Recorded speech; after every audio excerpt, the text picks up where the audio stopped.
John Ramirez est un ancien sataniste, ancien grand prêtre, des rites occultes Santeria et Palo Alto, de New York, aux États-Unis. Il finira par abandonner cette voie occulte, et donnera sa vie au Seigneur Jésus-Christ, puis rejoindra l'église du pasteur David Wilkerson. John Ramirez est aujourd'hui une personnalité bien connue dans le milieu évangélique aux États-Unis. Il est évangéliste, et a écrit de nombreux livres.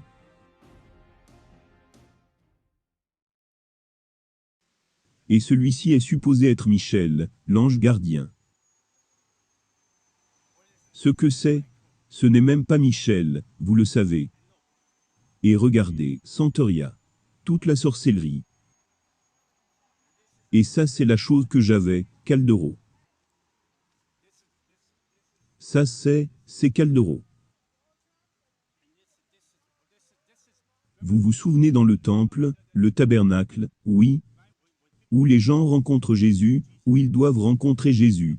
Ça c'est le tabernacle du diable. Le tabernacle du diable. J'ai grandi dans un quartier où j'ai été témoin de mon premier meurtre, en allant chercher du lait. C'était à 3 mètres de moi. Ils ont tiré sur le gars 7 fois. Tiré sur lui 7 fois. C'était un jeune garçon. J'ai vu des meurtres, après meurtre, après meurtre. Pour survivre dans les rues du sud du Bronx, vous devez être un tueur, un assassin. Vous devez être intelligent et malin. Du côté de mon père, il n'y avait que des sorciers et des sorcières.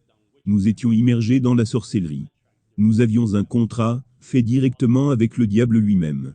Je me rappelle que quand j'étais plus jeune, entre 8 et 9 ans, j'allais dans cette pièce, pour adorer le diable, et je pouvais sentir la présence du diable, qui venait dans la pièce, et mon père qui était en train d'adorer, parlait en langue démoniaque. Et il adorait, il mettait des fleurs, des bougies, mettait de l'eau de 9h à 5h du matin. J'étais emmené dans des loges démoniaques, dans des temples de sorcellerie. J'étais formé pour devenir un sorcier. J'étais entraîné par des sorcières qui étaient dans l'occultisme depuis 30, 40, 50 ans. Ils m'ont appris comment parler aux principautés, aux esprits sur le terrain, au diable lui-même. Vous ne pouvez pas parler au diable directement. Vous devez gagner le droit de le faire. Et le premier massacre qu'ils ont fait dans mon quartier était dans cette maison juste ici. Le mari a poignardé sa femme 52 fois et lui a coupé les oreilles. Et ensuite mon frère et moi, on errait avec sa fille. Et nous sommes venus à la maison pour la raccompagner chez elle. On est entré par la porte ici, et la fille a retrouvé sa mère, taillée en pièces, ici, dans cette maison. J'étais dans la cour de l'école en train de jouer avec quelques amis, et un pasteur est venu. Il y avait ce groupe qui est venu, et ils ont commencé à jouer des chants. Les gens ont commencé à se rassembler au milieu de la cour de l'école. Il y avait une atmosphère incroyable, une joie incroyable, pour moi qui venais d'un foyer brisé. Ce pasteur est monté sur l'estrade, et parlait de certaines histoires de la Bible, de certains livres de la Bible. Il parlait de comment Dieu aimait tout le monde, ce genre de choses. Et pour la première fois, j'ai été vraiment captivé. Peut-être que Dieu m'aime, peut-être que Dieu me veut, peut-être que Dieu veut ma famille, peut-être que Dieu veut toucher moi et ma famille, peut-être qu'il veut changer ma famille complètement. Je me suis dit que je désirais cela, expérimenter cette chose venue sur mon chemin. Et c'était la première fois de ma vie que je sentais cet amour incroyable. C'était indescriptible. Ce pasteur est descendu de l'estrade, et est venu prier pour les gens, toucher les gens. Alors je me suis dit, intéressant, c'est mon tour. Il va me toucher. Jésus va m'accepter, Jésus va me montrer ce qu'est l'amour. Et ce pasteur m'a passé outre. Il ne m'a pas touché. Il n'a pas posé les mains sur moi. Il est allé au bout de la ligne, et quand il est revenu, il m'a dépassé, et a touché une autre personne. Je me suis alors dit que Jésus ne m'aimait pas. Mon père ne m'aime pas, Jésus ne m'aime pas. On vient d'une famille brisée. Jésus doit aimer le fait que ma mère soit battue. Il aime le fait que mon frère et moi allions au lit affamé. Il aime le fait qu'il n'y ait pas de chauffage dans notre appartement. Il aime le fait que quand nous allons à l'école, nous sommes rejetés. Donc ce Jésus, il est comme mon père, il n'y a aucune différence, il est comme mon père. Je suis rentré chez moi brisé, je suis rentré chez moi triste. Et je me souviens qu'environ quelques semaines plus tard, 1 à 2 semaines plus tard, j'étais dans la cour de l'école, m'amusais et jouais, avec des amis à moi. Et j'ai entendu quelque chose tomber, heurter le sol. C'était un collier vaudou, avec beaucoup de couleurs. Je prends le collier vaudou, et le mets à mon cou. Et le collier a été mon premier contrat avec le diable. Nous étions allés à une séance de tarot, et quand nous étions à cette séance de tarot, j'étais un jeune garçon de 10 ans. La dame qui tirait les cartes, la sorcière, qui faisait la lecture, était fascinée et avait les yeux fixés sur moi. Et elle a dit, « Ce garçon nous le voulons, les sorciers de Santeria le veulent. Les sorciers de Santeria le veulent. » Ce spiritisme, qui est en réalité le culte des démons, le Santeria c'est en espagnol. Ils disent que c'est le culte des saints, mais c'est du mensonge. Ils le veulent, et si tu ne nous le donnes pas, il va perdre la vue dans 30 jours. Alors ma mère, qui était tellement désespérée, a vendu toutes ses affaires. Elle a vendu son lit, elle a vendu le mobilier de séjour, afin de réunir $250 pour faire ma première séance. Cette dame nous a tellement fait peur, que ma mère dormait désormais sur le sol. Elle n'avait plus de lit où dormir. Et parce qu'elle ne voulait pas que je perde la vue. Et ils m'ont initié au monde des ténèbres, au début de mes 10 ans. Et le premier contact, que j'ai eu à l'âge de 10 ans, c'est quand le diable est apparu. Et le diable est apparu, il a accepté le sacrifice de l'offrande de ma vie. Et ils ont mis 5 colliers à mon cou. Les 5 colliers représentaient des démons, des principautés en dessous de Satan. Ils les ont mis à mon cou, c'était le Santeria. Et ils m'ont dit qu'ils allaient être mes guides spirituels, les anges gardiens. Et qu'ils allaient gérer ma vie à partir de maintenant.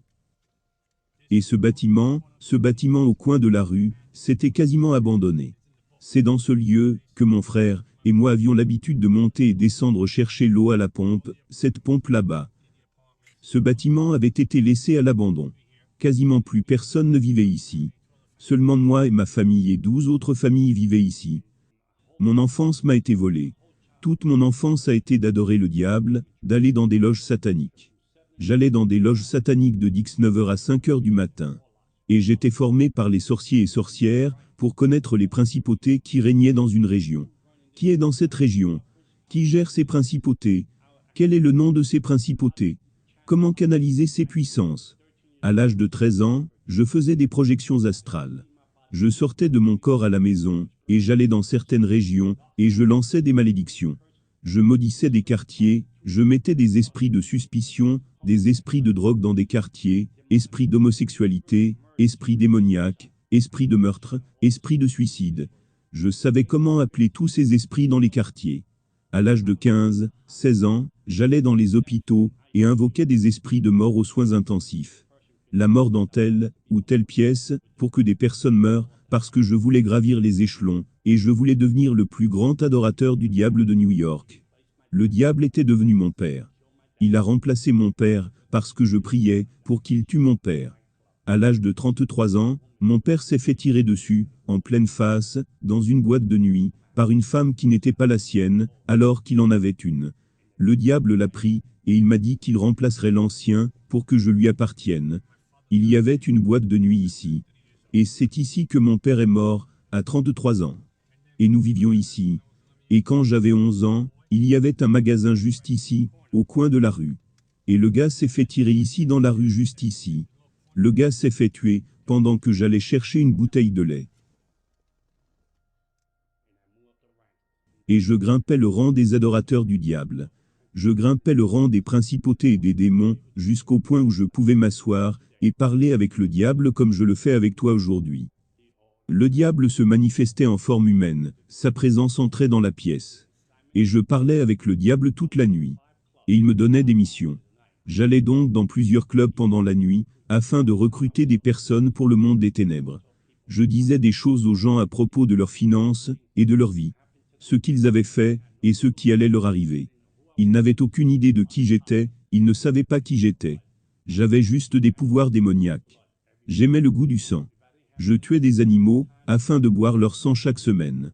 Et si je n'avais pas le temps d'acheter des animaux, je me coupais moi-même, pour boire mon propre sang.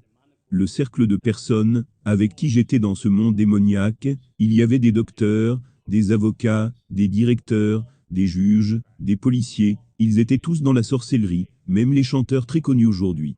Je déplaçais des principautés de région en région, afin de pouvoir contrôler les démons au sol, pour détruire des églises, pour empêcher la croissance des églises, pour bloquer l'opportunité aux gens d'être sauvés. Je rentrais saoul dans une boîte de nuit, j'étais à moitié possédé en étant saoul.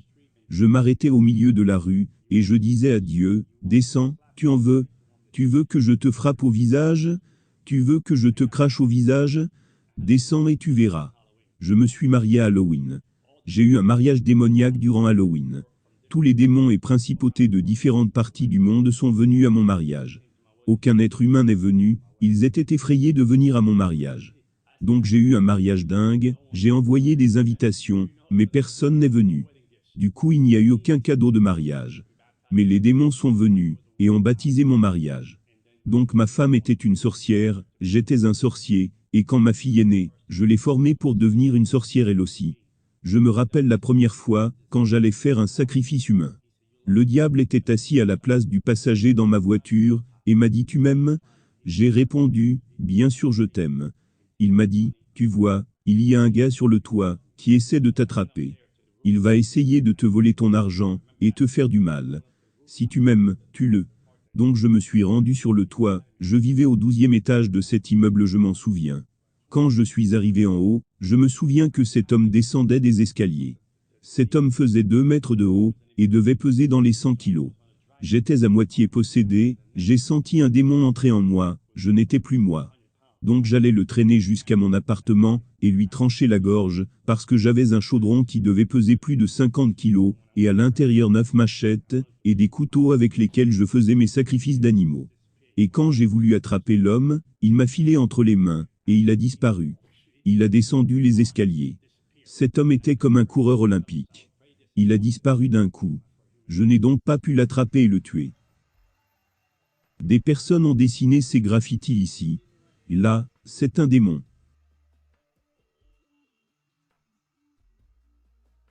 Regarde, le démon qui contrôle les portes de l'enfer. C'est celui dont je parlais dans mon livre sur Santeria, ce petit démon-là. Venez.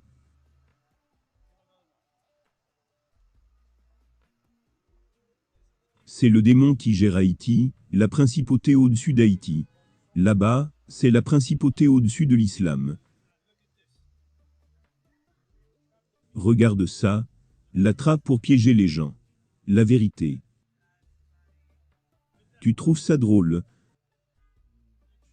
La vérité vous rendra libre.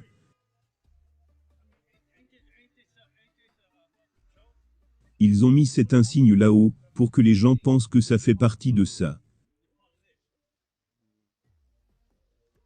C'est quoi cet endroit? C'est l'endroit où les gens du Bronx viennent pour se procurer du matériel, pour faire de la sorcellerie, blesser et tuer les gens. C'est cet endroit. Nous pouvons aller à l'intérieur. Venez. Si je vous disais que j'allais vous tuer dans les 30 prochains jours, je vous préparais jusqu'à ce que vous mouriez dans les 30 jours. Je me fichais de qui vous étiez, comment vous vous appeliez et qui vous étiez. Que vous vous appeliez catholique, chrétien, ou croyant, j'allais vous tuer, à moins que vous ayez une vraie relation avec Jésus-Christ. La femme qui vivait à l'étage en dessous, est venue me voir pour dire que son mari la trompait.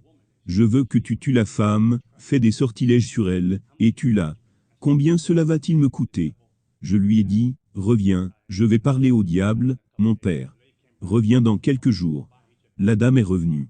Le diable m'a dit, ce qu'il fallait acheter, un cercueil, une bougie noire, une photo de la femme à mettre dans la boîte, pour faire la sorcellerie, et tuer la femme. Dans 21 jours, elle devrait mourir. Dans 21 jours, on fera le funérail. Donc quand la femme est revenue me voir, je lui ai dit, ça va te coûter $10 000, pour tuer la femme. Mais tu sais quoi? Je te connais bien, tu es très sympa avec moi, donne-moi $7 000. Je te fais une réduction de 30%. Donne-moi $7 000. Quand cette femme était sur le point de quitter mon appartement, elle me dit, au fait la femme est une chrétienne. Et je lui ai dit, dans ce cas, je vais la tuer gratuitement. Je lui ai dit, je n'ai pas besoin de cet argent. Je vais la tuer gratuitement. Je vais lui donner une leçon à cette chrétienne. Elle va regretter. Et donc j'ai fait les rituels du vaudou, les rituels de la sorcellerie. 21 jours sont passés, et la femme n'était pas morte. 1 mois est passé, et la femme n'était toujours pas morte. Je me suis dit, waouh, qu'est-ce qui se passe? Ma réputation va en souffrir. J'ai donc appelé le diable et les démons. Et j'ai doublé les sortilèges sur elle, pour qu'elle meure du jour au lendemain, et rien ne s'est passé, rien du tout. J'étais donc chez moi la nuit et le diable est venu, et j'ai senti la présence du diable envahir la pièce, et le diable me dit, nous devons avorter ce plan de tuer cette femme. Je lui ai demandé pourquoi abandonner. Ma réputation est en jeu, je suis un sorcier, un occulte, si je ne tue pas cette femme, ils vont penser que je n'ai plus aucun pouvoir. Et le diable me dit, tu ne comprends pas. Le Dieu qu'elle sert, ne la laisse pas seule, on ne peut pas la toucher. Et j'ai demandé, qui est ce Dieu? Le Dieu qu'elle sert? J'étais donc très en colère, et j'ai dit, essayons encore pendant une semaine de la tuer, et le diable m'a encore répété, non, le Dieu qu'elle sert, ne la laisse pas seule. Bonjour, comment ça va?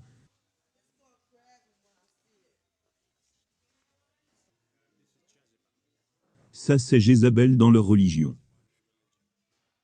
Voilà comment ça fonctionne. En fait, ces statues ne sont rien du tout. Mais c'est le démon qui est derrière ça. Donc pour qu'il puisse s'y identifier, ces statues doivent être fabriquées. Je ne peux pas identifier un esprit, car nous n'avons rien en commun. Je suis un humain, et un esprit est immortel, c'est un démon. Je ne peux pas nouer de lien avec. Et donc pour pouvoir le faire, je me sers de ces statues, afin de m'identifier en elles. Elles ressemblent à des êtres humains, et il y a une histoire derrière la personne qui représente la statue. Et donc je peux m'identifier, et les démons peuvent passer au travers. Vous comprenez? La même chose pour ces statues-ci.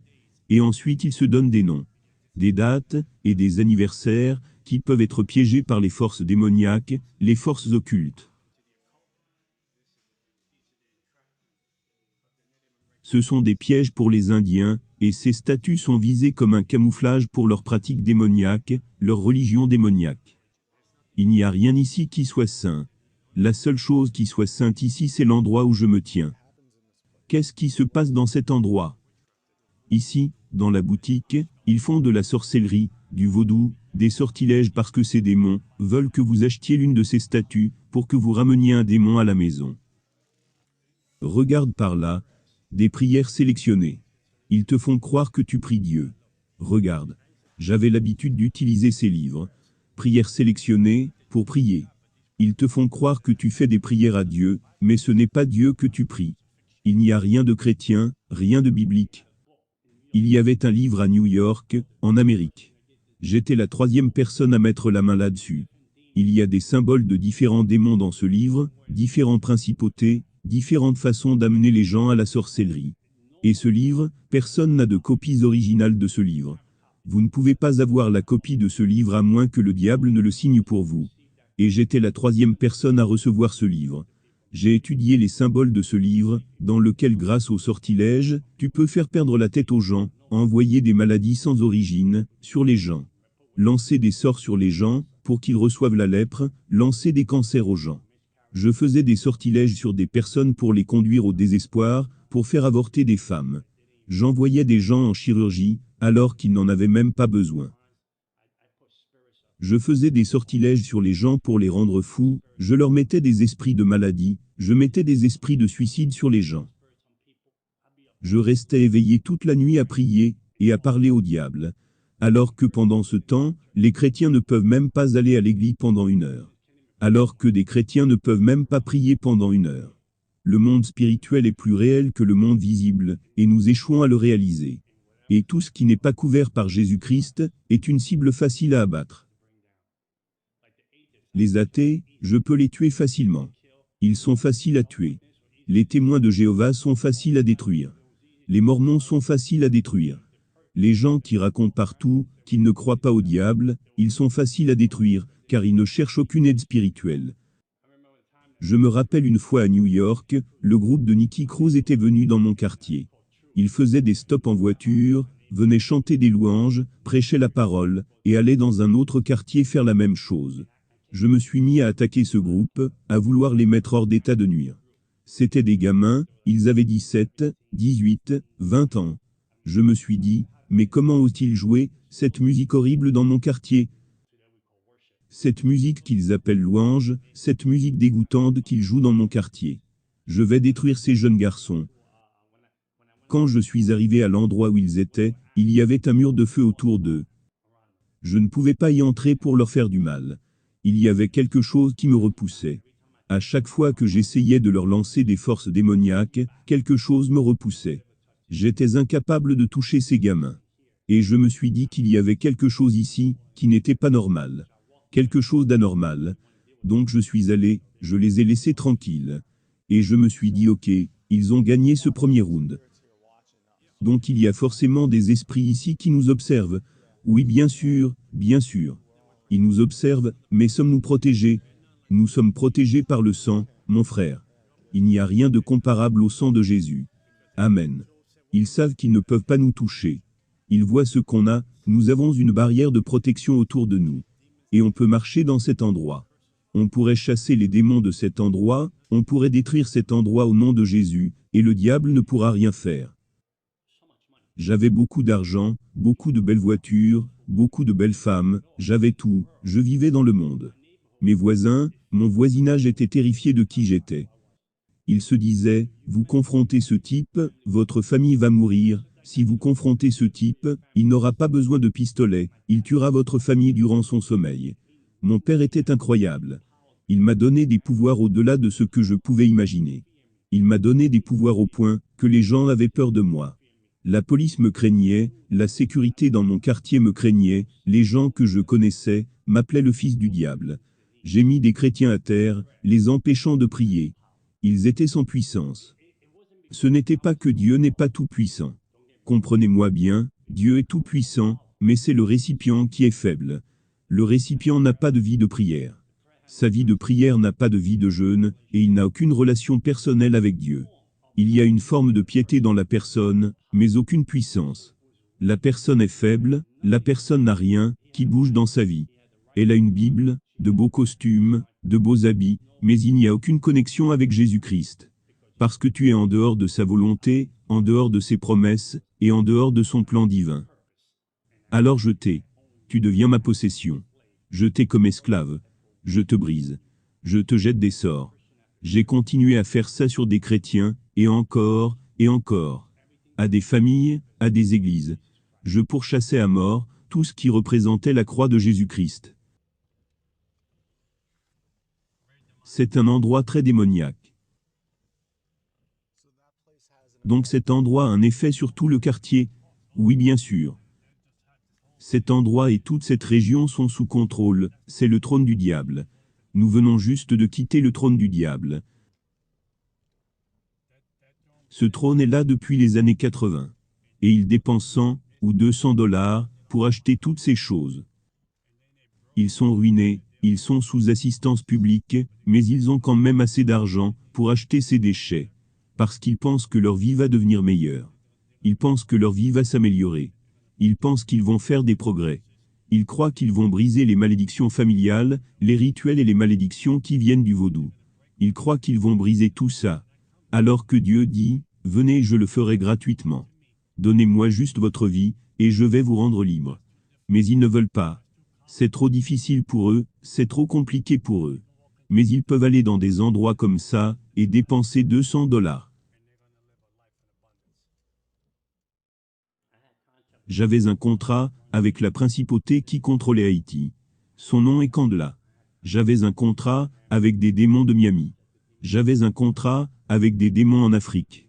J'avais aussi des contrats ici, avec les démons de New York. La principauté qui contrôle le carré, à la 42e rue. Ici, à la 42e rue, c'est une principauté différente, qui contrôle les rues ici, dans ce quartier. Je n'avais aucune conscience. Je me rappelle avoir ensorcelé mon frère, et l'avoir mis en prison pendant 5 ans. Mon propre frère de chair et de sang. J'ai fait des sortilèges pour le mettre en prison pendant 5 ans. Mon autre frère qui était aussi un occulte, est venu une fois chez moi, en colère. Et un démon a sauté sur lui. Il est sorti de la maison, car il ne pouvait pas supporter la douleur qu'il a reçue à l'estomac. Ma mère peut témoigner de cela. J'ai fait tellement de rituels sur mon corps. Tellement de rituels sur mon corps. Le dernier rituel que j'ai fait. J'avais vendu mon âme au diable. Et au cours de la cérémonie, je devais boire le sang d'un animal, avec de la poudre à canon. Ça s'appelle Sancy. C'était une cérémonie haïtienne et de français. Vous faites cette cérémonie avec un démon. Et quand je vais chez les gens pour manger, ils ne peuvent pas ensorceler la nourriture. J'ai fait toutes sortes de cérémonies que vous pouviez imaginer. J'allais dans les loges sataniques. Et chaque année nous avions une réunion. Une réunion secrète. Tous les sorciers et sorcières venaient à cette réunion pour décider quelle principauté serait invoquée pour contrôler la région. Nous étions mieux organisés que des églises. Le royaume des ténèbres était mieux organisé que des églises de Jésus-Christ. Nous savons comment faire des cérémonies. Nous savons comment préparer les choses avant la fin de l'année, afin de nous préparer pour la prochaine année. Alors que les chrétiens ne peuvent pas aller à l'église et prier pendant 1 heure. Pendant que les chrétiens ne peuvent pas avoir une relation continue avec Dieu. J'ai même pris une année sabbatique de sorcellerie. Et le diable m'a puni, et m'a rendu aveugle pendant 1 an. J'étais complètement aveugle pendant 1 an. J'étais enregistré à l'association pour les aveugles. J'étais totalement aveugle. J'étais entraîné à utiliser un chien guide. J'étais entraîné à utiliser un de ces bâtons pour marcher dans la rue. Ma mère a pris soin de moi pendant 1 an. Ma vision était devenue noire, et un brouillard était venu dans mes yeux, j'étais aveugle complètement. Et quand j'ai redonné ma vie au diable, après cette opération chirurgicale, le diable m'a redonné la vue. Et je pouvais voir de nouveau. Ça a été ma punition pour avoir pris 1 année de repos. Le diable m'a dit, tu veux 1 année de repos? Je t'en donne une. Et il a pris ma vue. Et ça, c'est le monde dans lequel je vivais. Si vous désobéissez au diable, il vous tue, et tue votre famille. Il y a une peur qui vous terrifie au-delà de toute mesure, que vous ne pouvez pas quitter sa religion. Vous ne pouvez pas quitter la Santeria. Vous ne pouvez pas quitter Palemioub. Le docteur ne pouvait pas expliquer comment j'avais perdu la vue. Pendant ce temps, quand le chrétien agit mal, et qu'il pêche, la seule chose qu'il trouve en retour, c'est juste la grâce et le pardon. Quand tu es avec le diable, et que tu fais quelque chose qu'il n'aime pas, il tuera un membre de ta famille. Je me rappelle comment le diable a averti cette femme en disant, tu ne dois plus rester avec cette personne. Mais elle n'y a pas prêté attention, parce qu'elle était devenue amoureuse. Un démon a possédé un SDF, au coin de la rue, il a pris un marteau, et l'a frappé 17 fois sur la tête, et l'a tué. Un jour, j'étais assis chez moi. C'était incroyable, j'étais revenu d'une boîte de nuit, la nuit précédente. J'étais assis à la maison, et je regardais l'émission Jerry Springer. Une émission dingue. Les gens se frappent et s'insultent. Je prenais plaisir à regarder ça et je rigolais. Pour la première fois, j'ai entendu une voix qui m'a dit, « Fils, je reviens bientôt. Que vas-tu faire de ta vie ?» Une voix audible, qui avait traversé la pièce. Et j'ai pensé que c'était la télévision qui me parlait. J'ai réalisé ensuite, que non, cela ne vient pas de la télé, car les gens se tapaient les uns sur les autres. Je connaissais la voix du diable. Je m'asseyais avec le diable, comme je suis assis devant vous aujourd'hui. Il pouvait venir dans une forme humaine, ou entrer dans la pièce, et l'atmosphère allait changer. Je savais alors qu'il était là avec moi, il parlait à ma conscience. Je connaissais cela, je le connaissais, comme vous connaissez le revers de votre main. Je connaissais tous les démons, toutes les principautés qui contrôlaient des régions, qui contrôlaient des choses en Amérique, des choses au Canada. Je connaissais toutes les principautés qui contrôlaient des domaines, l'occulte, le Wicca, le New Age, le bouddhisme, l'islam, le Santeria, le spiritisme. Je connaissais toutes ces principautés.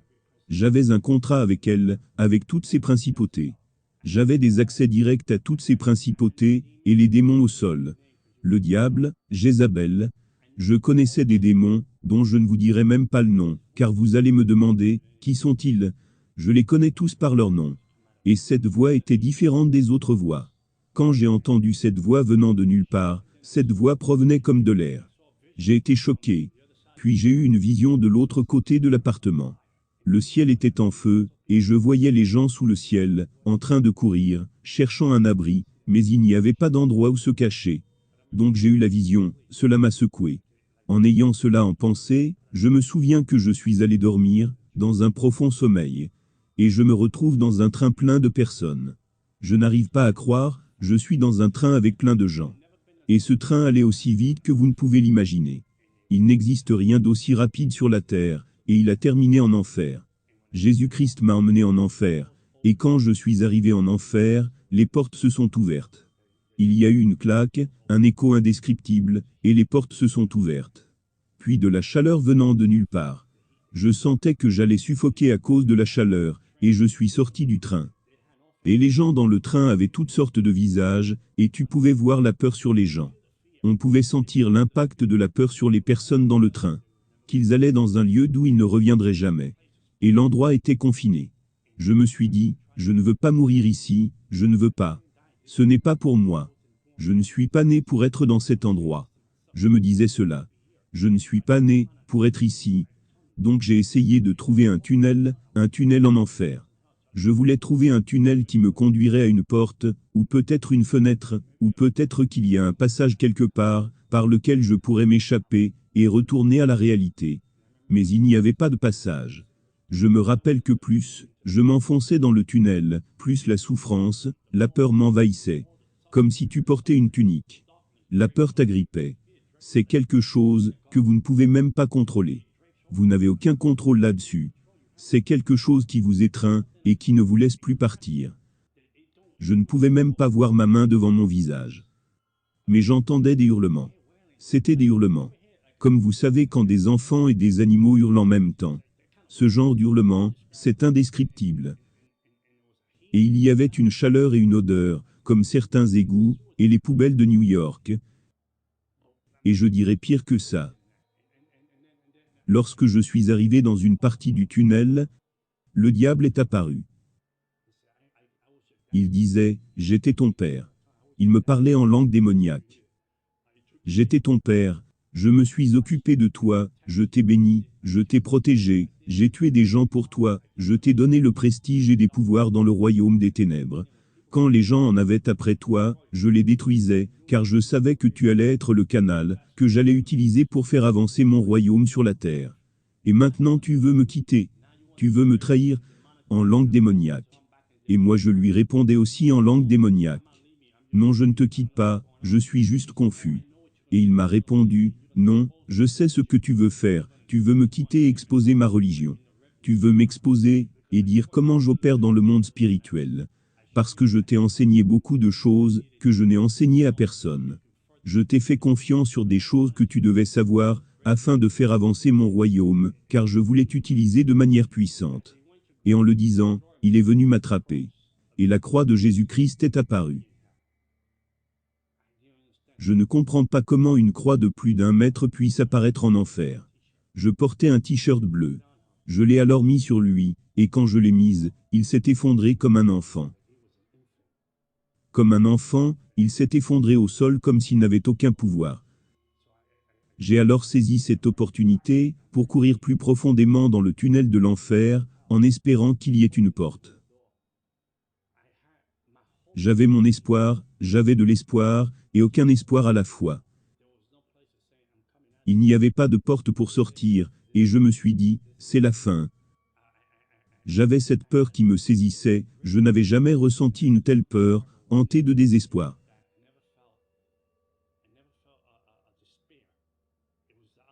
C'était l'opposé de ce qu'est le paradis, l'opposé de la joie, l'opposé de la félicité, l'opposé de la paix, l'opposé de la lumière. C'est un endroit de tourment. Si je suis là, ma famille ne le saura pas, ma fille ne le saura pas. Comment pourrait-il me trouver, comment pourrait-il me chercher? Donc, alors que j'avançais profondément dans le tunnel de l'enfer, pour trouver une fenêtre, une issue quelque part par laquelle je puisse m'enfuir, le diable est apparu de nouveau, en disant, maintenant nous allons te détruire. Alors je lui répondis en langue démoniaque, j'ai ces marques, ces contrats qui me protègent, et je vais te détruire. Il m'a répondu, espèce de fou, je t'ai donné ces marques, et avec ça je te possède, personne ne te possède sinon moi. Tu vas vivre pour moi ou mourir. Et il est venu pour m'attraper une seconde fois. Je me suis dit, c'est la fin.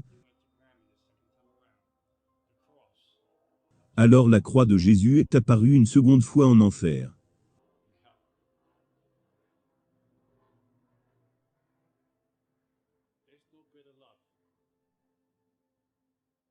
Il n'y a pas de plus grand amour pour la croix qui apparaît pour un pécheur comme moi, en enfer. Quand David dit « Je repose dans le séjour des morts », il sait que je suis ici. La grâce et la miséricorde sont apparues en enfer. La grâce et la miséricorde avaient un plan pour ma vie. Avec mes inqualifiables façons de vivre, démoniaques, égoïstes, arrogantes, j'étais en enfer. Alors que mon sort était réglé, Jésus-Christ m'a aimé. Il a dit, « J'ai un plan pour toi, je t'aime plus que tu ne peux l'imaginer. » Et il est arrivé en enfer. Quand je me suis réveillé, et que mon esprit est revenu en moi, je me suis levé, et je me suis mis à genoux devant Jésus-Christ. J'avais pour $100 000 de matériel de sorcellerie à la maison, et j'ai tout jeté. Je me suis débarrassé de tout ce qui avait un lien avec le monde des ténèbres. Les gens d'Haïti, les gens de Cuba, les gens de Miami et de New York ont dit, « Nous devons le tuer, car il en sait trop. Nous devons le détruire, et le tuer, car il en sait trop, et il n'est plus des nôtres. » Et ils sont venus pour me tuer. Ils ont fait de leur mieux. Et ils sont venus pour me tuer. Je dormais durant la journée, pour rester éveillé la nuit. Des démons sont venus me tourmenter pendant 30 jours, ils m'ont tourmenté pendant 30 jours. Ils me prenaient par la gorge, me sortaient hors du lit. La pièce devenait froide. Je suis allongé dans mon lit, et je sentais une autre personne allongée, à côté de moi, froide, je regardais comme ça et je pouvais sentir la présence. Le diable en personne dans mon lit. Pendant 30 jours, ces démons essayaient de me tourmenter, et d'arracher mon âme de mon corps. Ils essayaient d'arracher mon esprit de mon corps, et je tremblais la nuit comme jamais auparavant. Je priais. Je ne savais pas comment prier, alors je disais, « Jésus, Jésus, Jésus ». Je disais les prières d'une sœur que j'avais entendue à l'église. Je l'avais entendue prier ainsi. J'essayais d'assembler ces prières comme je pouvais, afin de combattre pour ma vie. Et un jour j'étais à l'église en train d'adorer, et j'ai demandé, « Seigneur, pourquoi laisses-tu tout ça m'arriver ?» Un jour Dieu m'a répondu, « Je voulais voir combien tu m'aimes.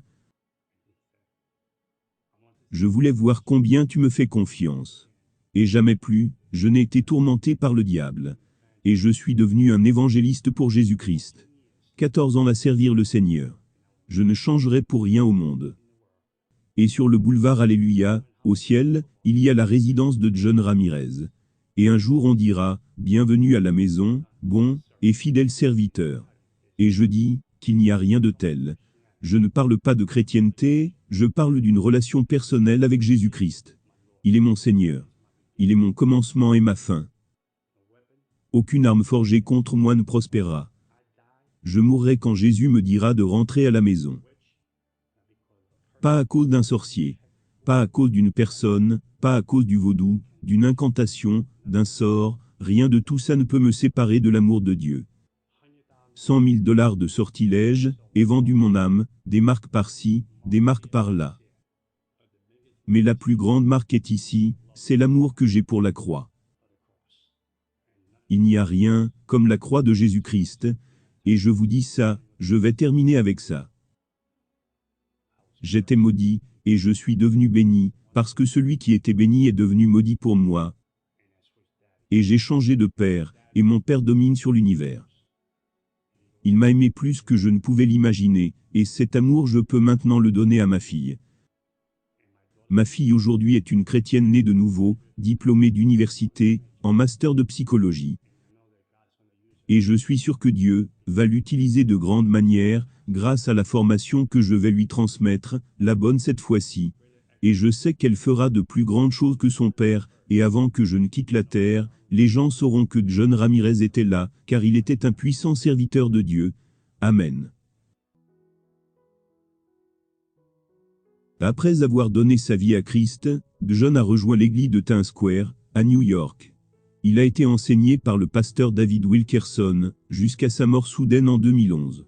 John Ramirez est désormais un évangéliste pour Christ, et voyage à travers le monde, pour prêcher et exposer les œuvres du diable.